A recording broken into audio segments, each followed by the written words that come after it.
Hello friends, welcome to my YouTube channel Bapi G technology YouTube চ্যানেলে আপনাদেরকে স্বাগত।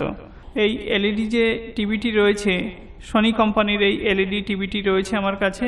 এই টিভিতে আমরা ডিসপ্লে প্রবলেম দেখতে পাচ্ছি। প্রবলেমটি সলভ করার জন্য সম্পূর্ণ ভিডিওটি দেখুন এবং আমার সঙ্গে থাকুন।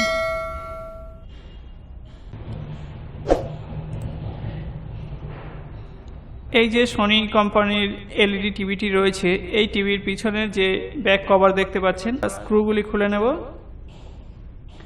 ব্যাক কভারের স্ক্রুগুলি খুলে নিতে হবে। এদিকে একটি স্ক্রু রয়েছে, খুলে নিতে হবে এভাবে। উপরের দিকে এই যে স্ক্রুটি দেখতে পাচ্ছেন, এভাবে খুলে নিলাম।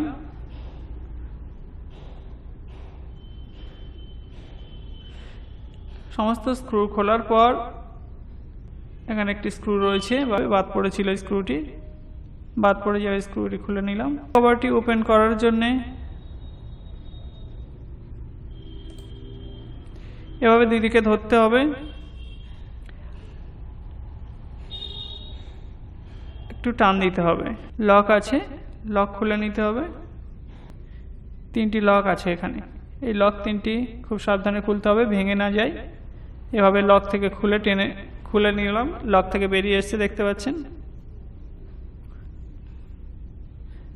ঢাকনাটি নিচে রেখে দিলাম।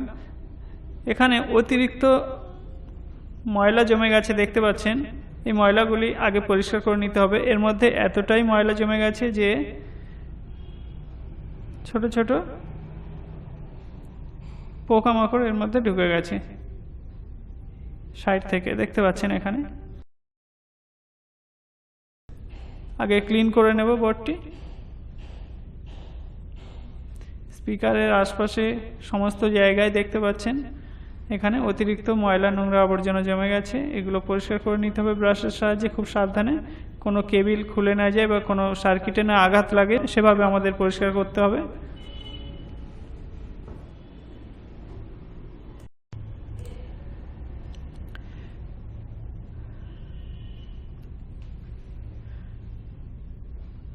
ভালোভাবে ক্লিন করার পর আমরা এখানে সমস্ত কানেক্টরগুলি দেখে নিচ্ছি ঠিকঠাকভাবে লাগানো আছে কিনা। ঢিলা থাকলে আমরা সেগুলো খুলে আরও একবার লাগাবো। এখানে এই যে কেবিলটি রয়েছে, এই যে কেবিলটি দেখতে পাচ্ছেন ডিসপ্লের সঙ্গে যুক্ত, এখান থেকে আমাদের এই কেবিলটি খুলে একবার আমরা খুলে নিলাম। খুলে নেওয়ার পর দেখবো এখানে, হ্যাঁ এখানে দেখুন অতিরিক্ত ময়লা জমে রয়েছে, কালো মতো হয়ে গেছে। তো এই যে পিনগুলি রয়েছে এই কেবিলের, এই পিনগুলি আমরা ইরেজারের সাহায্যে পরিষ্কার করে নেব। আগে ভালো করে ক্লিন করে নেব, ইরেজারের সাহায্যে পরিষ্কার করছি। ধরে ধরে ক্লিন করে নেবেন।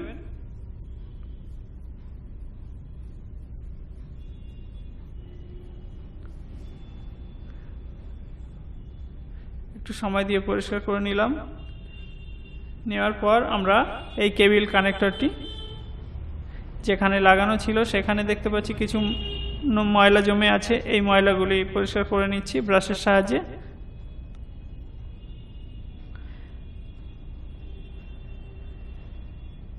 সাবধানে করবেন, কোনো পিন যেন এখানে সমস্যা না করে।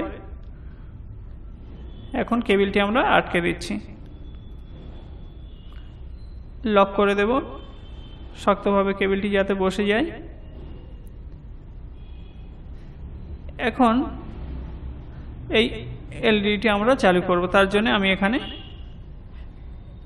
একটি এইচডি কার্ড যুক্ত করে দিলাম।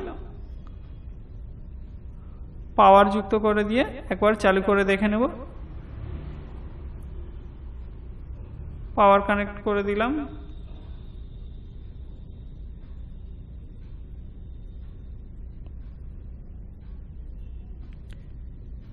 এলইডিটি অন করছি, দেখতে পাচ্ছেন ডিসপ্লে এসে গেছে। এখন একটি ভিডিও প্লে করে দেখা যাক এখানে ডিসপ্লের কোয়ালিটি কেমন আছে, আগের মতো আছে নাকি চেঞ্জ হলো দেখা যাক।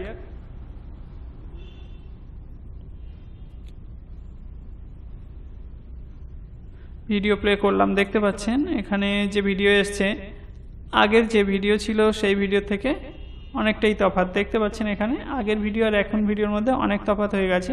এখন যে ভিডিও দেখতে পাচ্ছেন এই ভিডিওর অরিজিনাল কালার চলে এসেছে। Chip level repairing smart LED বা মনিটরের মধ্যে সমস্যাগুলি আমি রিপেয়ারিং করে দেখাবো। তার জন্য এই চ্যানেলটি আপনারা সাবস্ক্রাইব করে পাশে থাকুন এবং লাইক ও কমেন্ট করতে ভুলবেন না। Thanks for watching.